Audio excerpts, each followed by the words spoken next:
Daawwattootaaf hordoftoota keenya bakka jirtan maratti nagaa Waaqayyoo hunduma keessaniif baay'atu jechaa sagantaa Eenaaqoree torbanitti si'a tokko darbu amma jalqabaa. Sagantaan kun yeroo hundumaayyuu karaa Qabsoo Production jettanii YouTube keessa yoo seentan nu argachuu dandeessu. Amma sagalee Waaqayyoo dhaga'uudhaaf jenna waan ta'eef gara sagalee Waaqayyootti tun darbin dura Waaqayyoon kadhanna. Yaa Waaqayyo Abbaa Gooftaa keenya Yesuus Kiristoos Waaqa bara hundumaa jiraattu si galateeffannaas jajannaas eebbifnaa maqaa kee ol qabna. Barroo harka keetii irratti nu baattee nu geggeessitee nu fiddee yeroo kanaaf sa'aatii kanaan waan nu geesseef galanni guddaan ulfinni guddaan kabaji guddaan siif haa ta'u.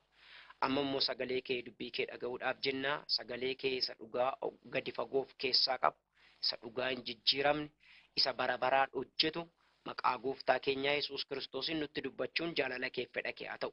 Sagalee kee kanaaf gurra qalbii keenya akka ittiin hubantuuf si kadhanna. Sagalee kee kana dhageenyee jireenya bara baraa akka ittiin argannu yaada garaa keenya akka qajeelfannu si duukaa akka buunu jaalala kee fedha kee haa ta'u.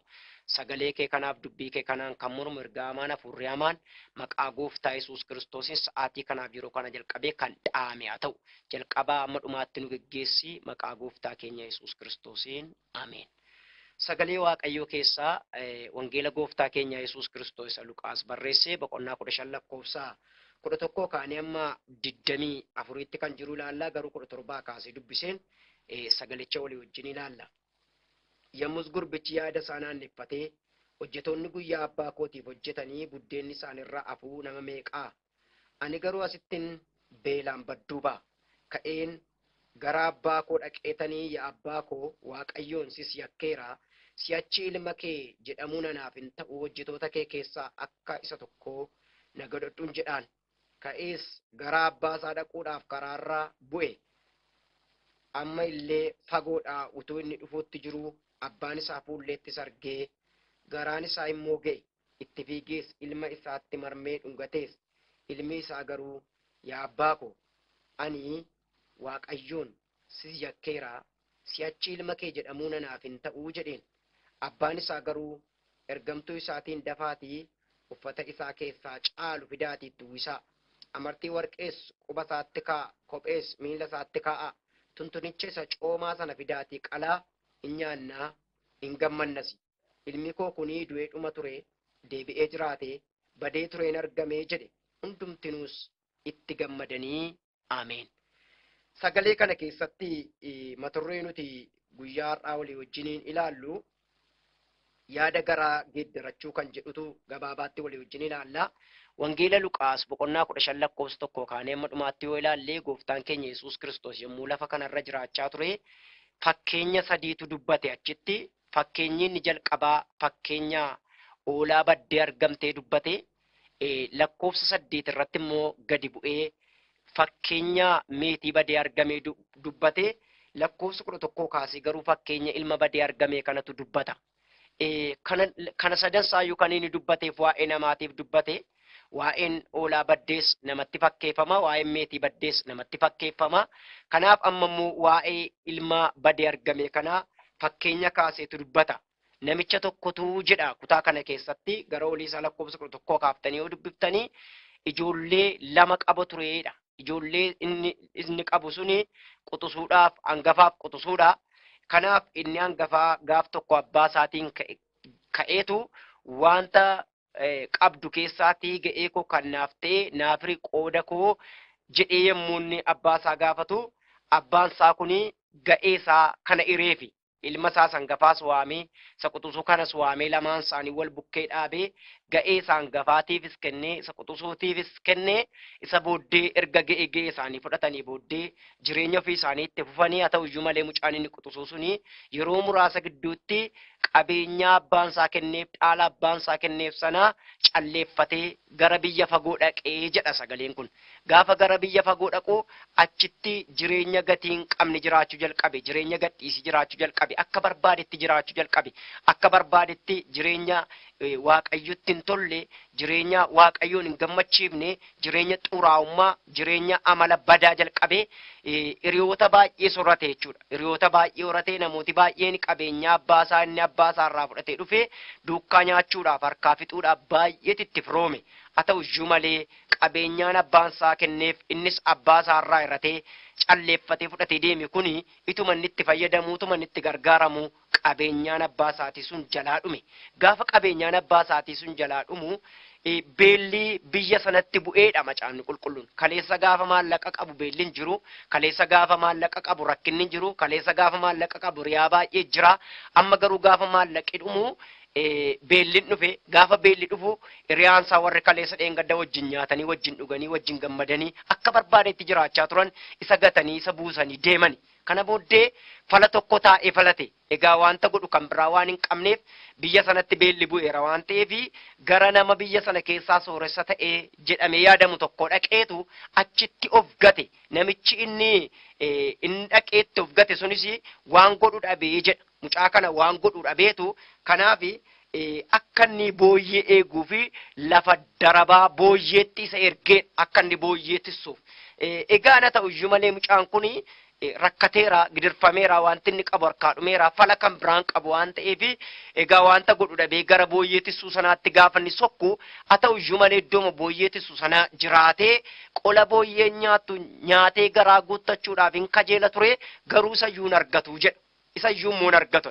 Nama jireenya qannoo jiraachaa ture abbaa isaa biraa akka barbaadetti nyaata, akka barbaadetti dhugaa, akka barbaadetti uffata, akka barbaadetti ba'a, akka barbaadetti gala garuu waan nama dhibu keessaati gaafa abbaa isaatti addabe gaafa mana abbaa isaa gadhiise gaafa inni abbaa isaa kana ganee sokkee kaasee wanti inni itti hin jiraatu hundumtuyyuu jalaa jeeqamaa ta'e jechuudha. Jalaa jeeqamaa ta'e dur abbaa isaatu jireenya qabeenyaa hunduma maneeji godhee isaan geggeessaa isaan bulchaa beelliin jiru daaruun hin jiru agabuu ta'uun hin jiru wanta dhabe tokkoyyuu hin qabu. Amma garuu waan nama dhibu keessaati waan uffatus hin dhabe waan nyaatus hin dhabe kophees hin dhabe isa booddee taa'ee yaadeetu lakkoofsa 17 irratti maal jedhaa yaada isaa naanneeffateetu waan tokkoof hin jedhe laga booyyee taa'e darabaa booyyeettis bira taa'eetu waan tokkoof hin jedhe maal jedhee anasittiin beelaan badduu ba'aa jira.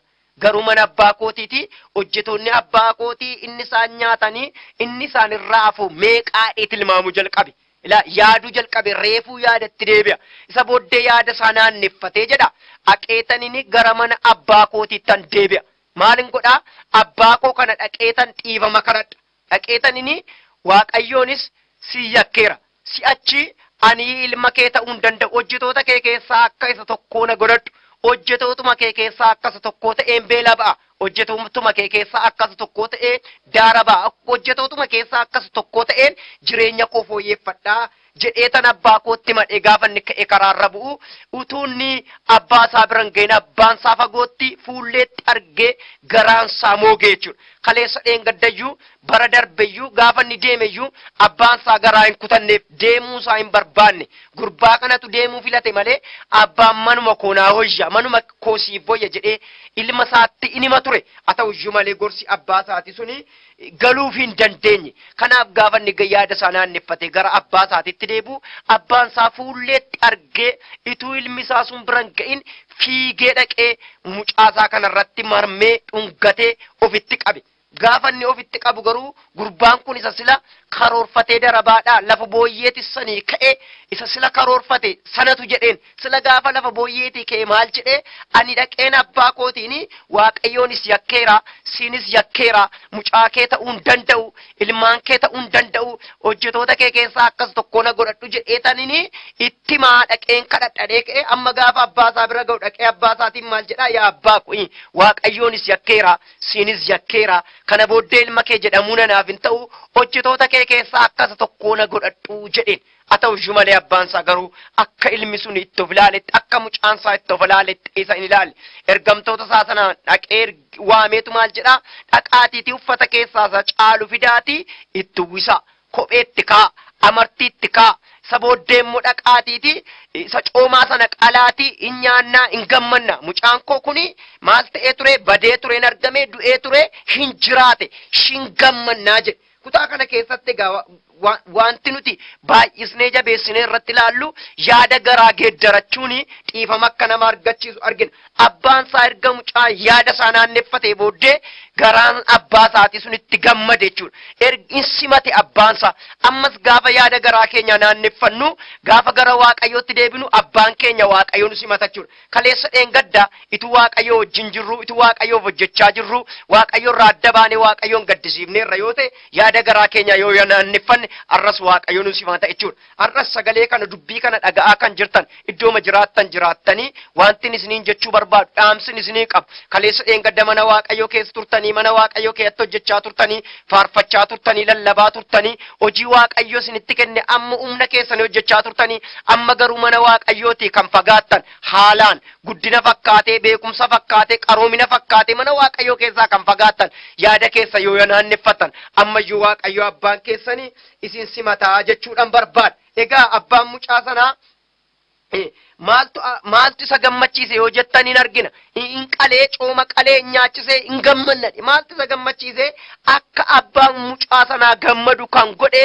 yaada naanneffachuu ilma isaatiiti. Har'as yoo yaada keenya naanneffanne Waaqayyo gooftaan machaa nutti gammada jechuudha. Waaqayyo nama yaada garaa isaatii geeddarutti baay'ee gammada jechuudha. Kanaaf kutaa kana gaafa ilaaltanii abbaan mucaa kanaa yaada isaa naanneffachuu ilma isaatiitti gammade jechuudha. Yaada isaa naanneffachuu ilma isaatiitti gammade. Har'as yaada garaa keenya yoo naanneffanne Waaqayyo abbaan keenya nutti gammadaa jechuudha. Inni kan biraani abbaan isaa maal gammade?